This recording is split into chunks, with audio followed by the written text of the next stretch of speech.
Gagawa po tayo ngayon guys ng beef stick. So, ang gagawin natin una is maglalagay po tayo ng mantika. Ating onions guys. Ayan. Haluin lang natin siya guys.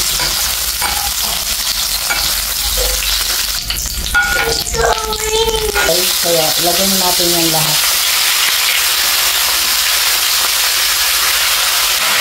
Ayan. Sobrang na siya guys. Lang. Grabe.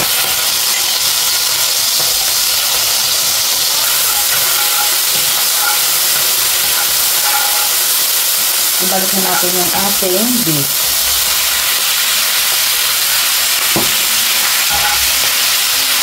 Yan so guys, yung ginamit natin marinate kahapon.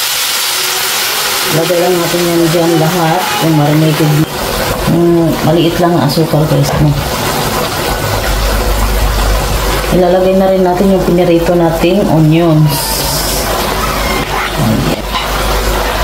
Yung ating beef stick.